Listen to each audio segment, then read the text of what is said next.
And defensively, really impressive performance. I wanted to start there. I thought we were fast and physical for 60 minutes. Grant did a really nice job. I thought getting the twos out, right out, coming out of the halftime. I didn't realize, but they were working on that, inside here and trying to get a lineup together to cultivate some repetitions for those guys. And so I was really pleased. I'm constantly pushing that with those guys, to cultivate and create roles. Depth is so critical moving forward here. 7 straight punts were forced. We had 2 INTs and then multiple hits. We were hitting the quarterback even on quick screens. A play stands out where Darius Givens gets home on the quarterback. The ball goes out. Donnie knocks back the blocker, and then Jaquise just knocks down the smoke screen versus zero pressure. So that was really encouraging.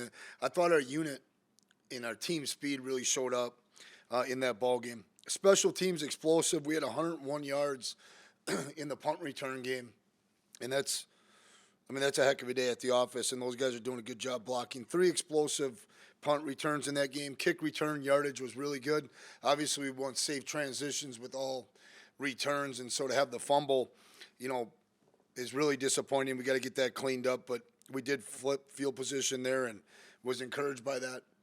Eli, with the kickoffs and the field goals, I think is really hitting a stride right now that can provide another weapon for us. Even he's squib kicking when we're trying to burn clock and time off the clock before halves. He's been really good about getting that ball through the first level and to the second level and them having to run some clock off. So I'm really encouraged with where he's at. Offensively, just in the middle 8, really good job executing, not only getting a touchdown, but then we executed getting the ball back. And I thought that field goal operation, us securing 3 points before half is just big to get those repetitions. We've worked hard at that. We were 60% win rate when you look back at first and second down. And I think a lot of that was some more free releasing the back on first down, was really helpful in getting some completions. We cultivated 5 explosives in the screen game. I thought the screen game was good. We almost secured a 3rd and 17 conversion. I thought that was important to get that part going. The safety possession, where we take the safety, that is just not acceptable from the quarterback, and we had a good conversation about it. We got to do better at understanding what wins and loses situations. When you're backed up on your own 5 and we got to move the pocket call where we're playing split the field concept, that ball needs to come out, or we have to be productive in getting yards with our feet. And so Cole will do much better with that the next time he gets that opportunity. And then obviously we lose a possession, with the kick return. And so that whole portion of the game was a little bit choppy there. I'm most excited today to talk about, senior day. We have 14 guys that are true seniors and all those things. We have 2 others that will join the group in the tunnel announcement. This group, through 5 years is 66-10 with 2 national titles in 21 and 24. And I know they're in hot pursuit of another. Our team, last night I challenged the young guys, and I always have talked in these terms, but our young guys need to be real supportive of our senior group this year. They're going to be riding a little bit of an emotional high or a low right before kickoff, and we need to support those guys with great intent in practice. I think it's imperative our coaches really take a little bit of time during warm-up to enjoy these seniors. It's a special group. When you're talking about guys like, Logan Kopp and Jackson Dutenheffer, Logan's a finalist for the Doris Robinson Award this week. Just got announced. And Jackson Dutenheffer, yesterday we have people come over from the business department, specifically the accounting, and, he's a master's of accounting student of the year. And that was just a phenomenal response from our team. But more importantly, I really enjoyed seeing our faculty. The amount of joy that they showed for Jackson and the journey that they've all been together. This guy's going to do big things, and that's just to mention 2 of them. I think it's very important I'd like to challenge Fargo, and I'd like to challenge the region to get out and support these guys. It would be really disappointing for us not to have a great crowd to send these guys off the right way. Yeah, it may not be our last home game. In fact, again, I'm not a specialist in the seating and all that, but I think we'll play home in the future. But this is the only senior day that they get as Bison, and it is unbelievably critical to me that they have a great experience, starting with the Stampede, continuing to the game, And then as those guys get together with their parents and teammates and friends and best men together, these guys through all the turmoil in college football have stayed together, and that's just outstanding. Raja Nelson obviously will try it out there. He's going to break a NDSU record this week for games played. Lakeville North kid. Owen Johnson, Mankato West will go out with the team. It's interesting. Owen's going to join the strength and conditioning department and go into graduate work with those guys, and he's excited about trying to figure out his coaching in his future, his strength and conditioning in his future. Bryce Lance has been phenomenal for the 2 years. Marshall, Minnesota, high school, their unbelievable program with Terry Ballman down there. Barika Penu, Cheyenne High School, I think he's got a chance at single season touchdown record this year, so let's get out and support him. Cole Payton, the type of season he's having and the leadership that he has and the fact that guy stayed. I would think that would put some people in the stands, and then why wouldn't you come watch a 6'3", 233-pound athlete, week in and week out? So I hope they come out and see him. Chris Harris, El Dorado, El Paso, Texas, has been an unbelievable captain for us. Anthony's one of those guys that we added through the, ACA. We added him through the portal. He came to us from Cornell, but he's from Sacramento. I think he's played unbelievable football. He's become a great run defender as well, not only in coverage but also supporting the run. Ryan Jones, Frisco, Texas, Reedy High School, has been outstanding for us, has only continued to get better and better. And Logan Kopp, I had mentioned, I can't go through his accolades here, but it's impressive from an academic standpoint, community service standpoint, first and foremost, the man that he is, and then the will linebacker. He plays unbelievable. If he's not first team, then I don't know if any of our guys have a shot. Truman Waymeyer, from Davies High School, congratulations to that high school state title. Just been a terrific team member and on the leadership council. Good fullback for us. Jackson Dutenheffer, we've talked enough about him, but, I hope the west side of the state gets out here from Mandan and supports him. Carson Williams, transfer in from Buffalo, has been great. Marshalltown, Iowa. And listening to him talk last night, it's pretty crystal clear that, I think our young guys heard his message. You better appreciate what you got right here with the people in this community and in how we operate as a football program because, man, that was an emotional speech, and I really appreciated him. Finn Diggins, we're going to get him back at some point, and he's going to make a difference from Perm. He's been outstanding. And then Jack Ianello, transfer from Penn Albany, and I'm looking forward to hearing him talk, number one, because he's hysterical and he's funny, but the second thing is I think that our guys are going to get a message from him that will resonate with our young guys. Devin Lockerbie is going to pursue student teaching this spring. And so, as our conversations went on, I said, hey, why don't you try it out with this group? And so he'll join them. And then Caden Chadwick, he's been through some bumps and bruises. I can't tell you how many days we've been able to go out and practice because of guys like Hayden. He's been able to go out there and help us function and operate. He's been a scout team guy, but a scout team leader.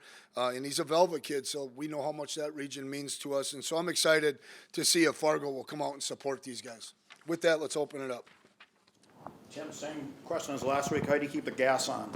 Yeah, you just do it, I think. It was interesting. After you had asked that question and so forth and so on, for a second, I had to hesitate last week because, where's that coming from? It's in our DNA to keep pushing forward. The core values are important. You guys know that. But I also think cultivating some momentum and rhythm and us having a sense of let's earn, Thursday, Friday, and Saturday morning off to come back to work is critical, Jeff. We've talked about that. And then I think we've gotten it to a really good position. If there was any concern, it was last week. The number one seed is on the line. Okay, we can just slam the door on that thing. And then secondly, sending the seniors off in good shape. We've only done that every time but one in my count. That was 2011, and I think my man DJ McNorton fumbled the ball against Youngstown State, and that one still burns me because he was wide open running for a touchdown. But keeping the core values at the forefront and sending these seniors off should be enough. And then I like that big old number one seed. Let's slam the door on that thing. You were definitive about how offensive line played on Saturday. How do you address that, and you see any changes coming Saturday? No, I don't. We're going to play six guys. More than likely, we've got a couple guys that I don't know it's best for them to play 70 snaps, guys. That's just a situation we're in. And there's people in the National Football League that are having to do it right now. And so it's where we're at right now. And then looking back on it, I wish they would stop taking turns. Because if we just make a block or two, there's about 60 more yards rushing out there. Okay, and that was at tackle one time. That was at guard. So, again, that's the nature of that position. You have to go 5 for 5 connected. Now, is that easier if you're playing consistently 5 guys in the same spots? Hell yeah. We're not there. We just aren't. And I know we got some nice blocks drills going on today, good on good. We got some really nice inside run stuff planned for next week. And so I would love to come out of next week, treat it like a true bye, and then maybe we can have a discussion and then say this is how we're going to move forward. But I feel like we're going to have to at least spot another guy a series or two, in both halves, depending on the flow of the game. Is that a unique situation for you in your coaching career? It's really not. At Iowa, we were rotating guards a couple of times there because we were really solid at 4 spots, and the other two, the guard spot was trying to figure it out. We were kind of riding a hot hand there at times and pretty productive. I think back to Coach Perlis. I'm not sure we weren't playing 7 or 8 guys in 06 and 08. I remember a time where we could just shift right or shift left, and all 3 of those guys were centers. Ryan Foster, Septek, and Tyler Laking, I think, were the guys that were playing primarily in there, along with Jared Wagner and so forth and so on. So it really isn't. In fact, I know moving forward, you'll probably feel like this is more common, especially early in seasons, to develop that depth and to develop the ability to cancel out if there is an injury, to have an answer. They're not playing bad. In fact, the individual improvement by each guy is really remarkable. We have to be more confident and more aggressive from play to play as 5 guys. And then I'll throw the tight ends in there too. We excuse that too often. I mean, we're running the wide zone play. And the C gap, so the tackles, sometimes the guards with them, and the tight ends are at the point of attack. I mean, this is kind of we got to get these guys playing more confidently is what I would say. Raja, 74 games, not the biggest guy in the world. To be playing 74 games, how has he physically handled that, you think? Well, here's my question. Would he, if he didn't miss any games last year, would he have still captured it, or did he need last year? He's strong. Raja's a strong individual. Even when the scouts come in and talk, they're impressed by him, the football player that he is, right? His ability to punt return, his ability to be a kick returner, to catch the ball in the slot. He's rangy for a shorter guy, but Raja's really strong. I mean, he runs by when we're in shorts, and these guys wear shorter shorts nowadays than we did. I mean, he is a thick-legged, lean, strong athlete, and competitive spirit is the other thing I would add. I mean, this guy's as good a practice player as I've been around. And there's times in games I wish the ball would find him more because he's so competitive. And he, I've gotten to the point where I call him Big Play Raj. Over the last couple of years, it's been impressive. What did you see when you watched the tape when Bo was at right tackle and Babbitt was at left tackle? Did you play Not enough. Not enough. I just had enough of the other combination, guys. We're not 2019. We're not 2021 right now, and we're striving to get there, fellas.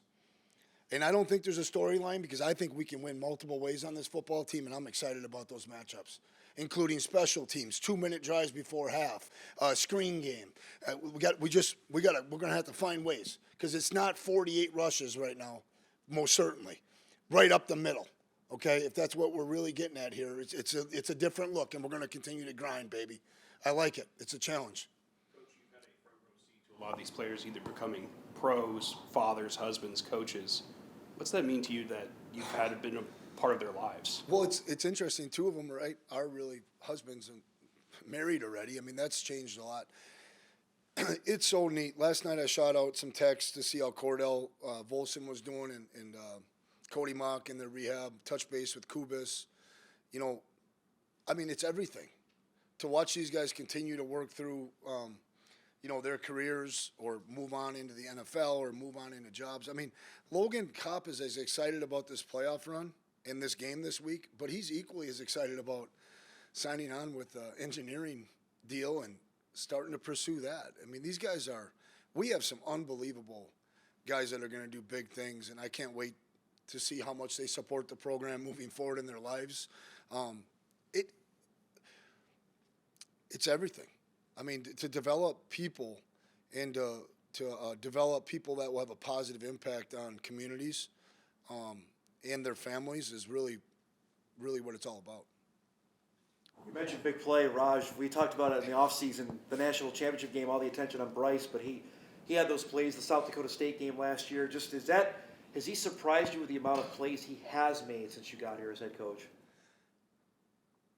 No, it's just that he always comes up with the ball. I mean, even going back to the Citadel, right? Like, we were still waiting for Cole to push one downfield. I mean, that was full extension. I think Mike asked me what was the better, the catch or the throw.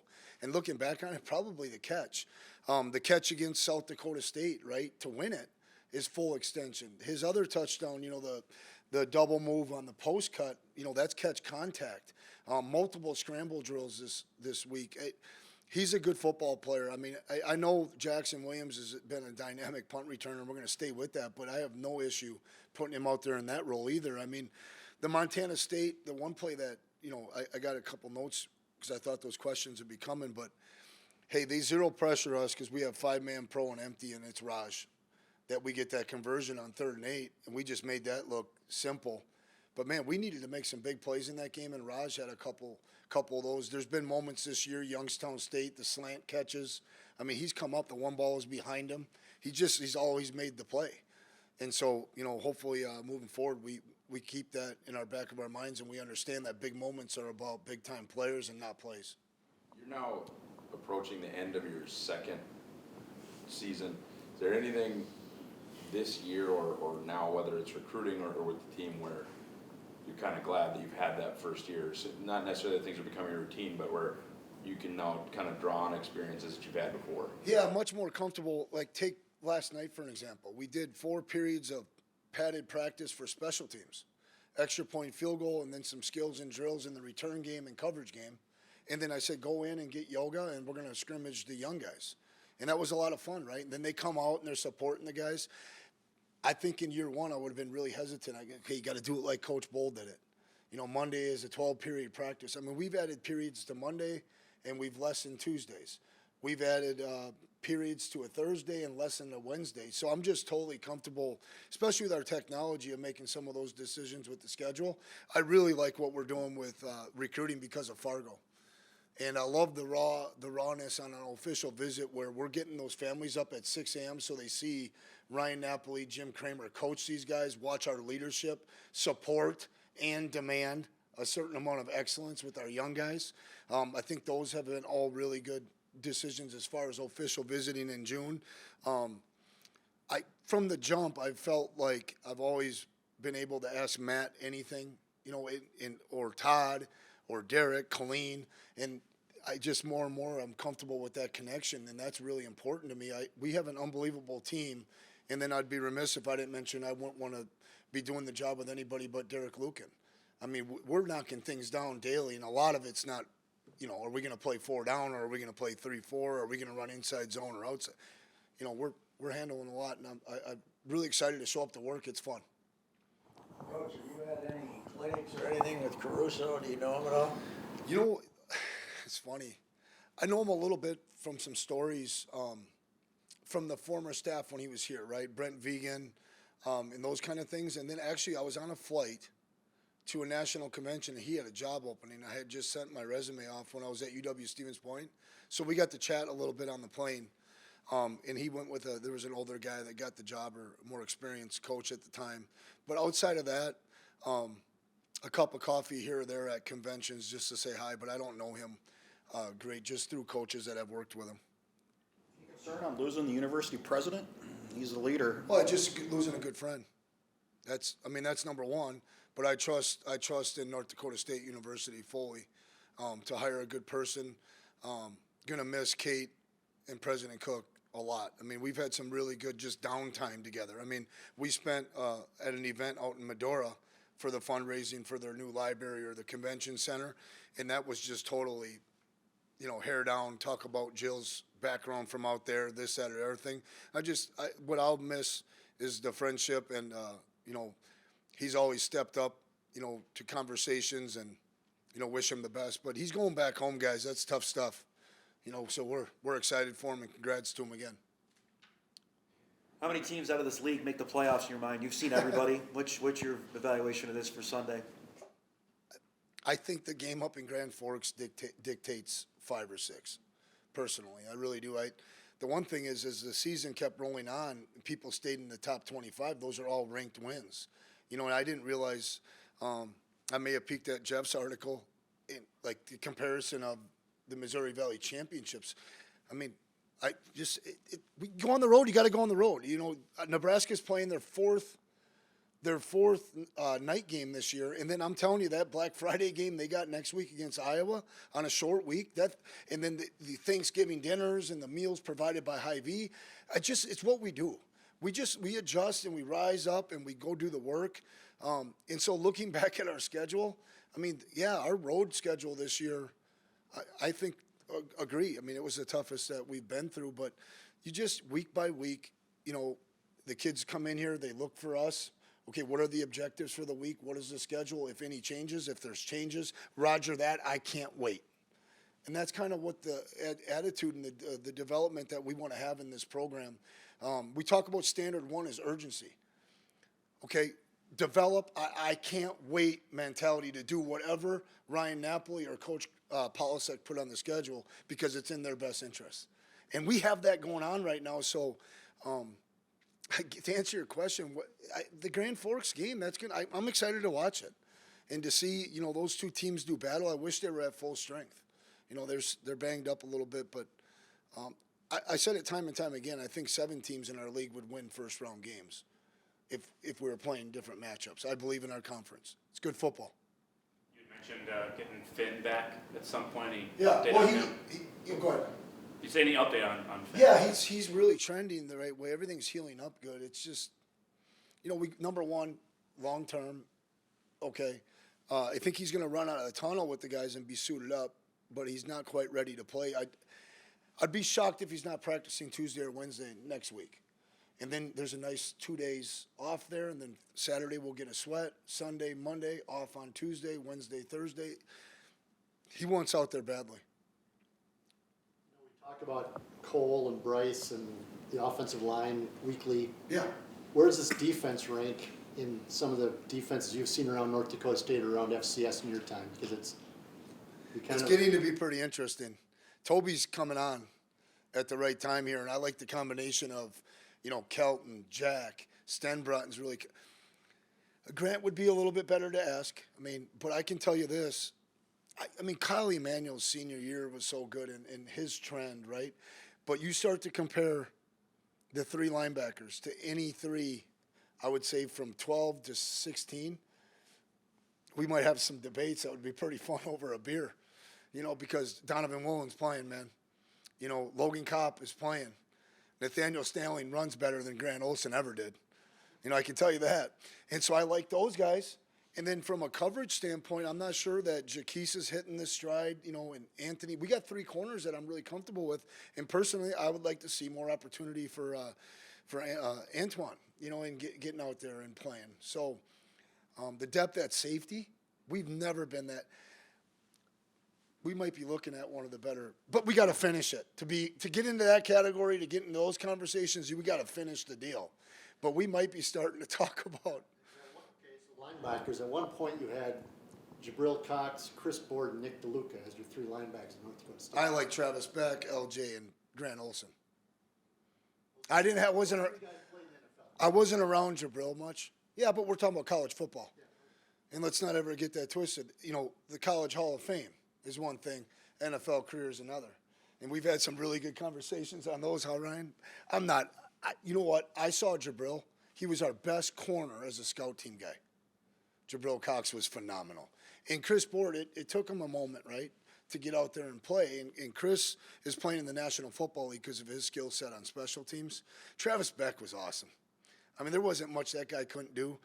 I'm just, it's all predicting stuff, but you got 2 veterans and you still got a young man that's still developing, that his stat line is going to be able to measure up against a lot of guys when it's all said and done. I like the group. It's a good defense.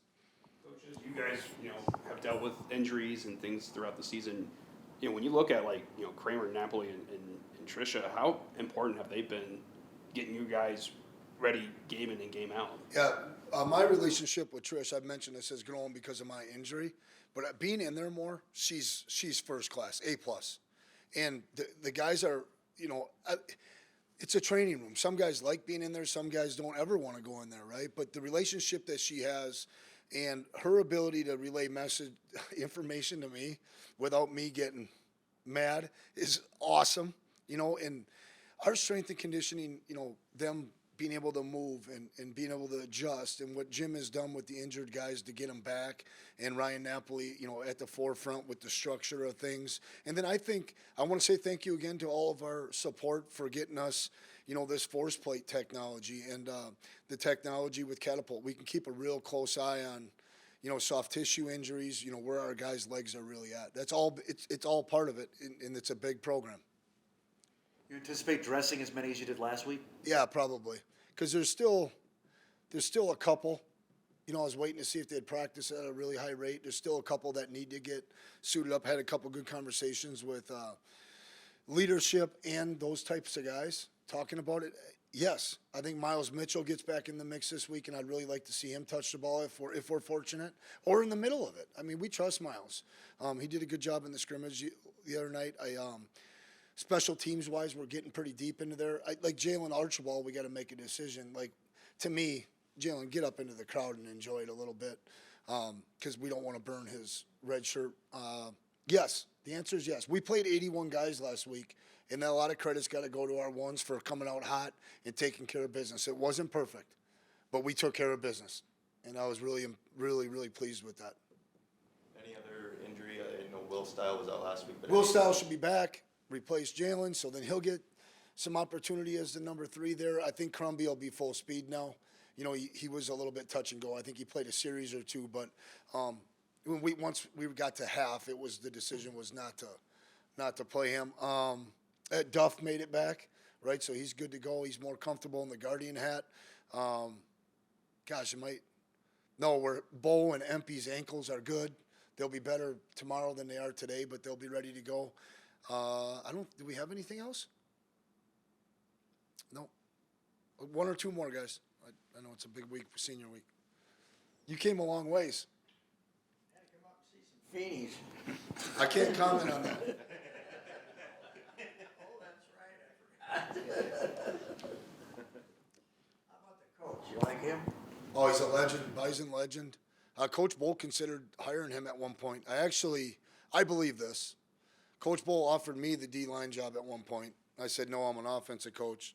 And then when Coach Lockway, the day he hung it up, I ran down to Perlis and am I going to have a shot? He hang in there. I suspect that Coach Bull called Kevin Feeney one more time to see if he wanted to be a college coach. But for Kevin, being a father is first. And then being an outstanding leader for any community that he's part of is second. And I really appreciate our friendship. We've gotten to know each other really well and respect each other at a high level. Play different offense, though. Well, yeah. You probably haven't watched us. We're getting closer at times. We do whatever we have to do to score points.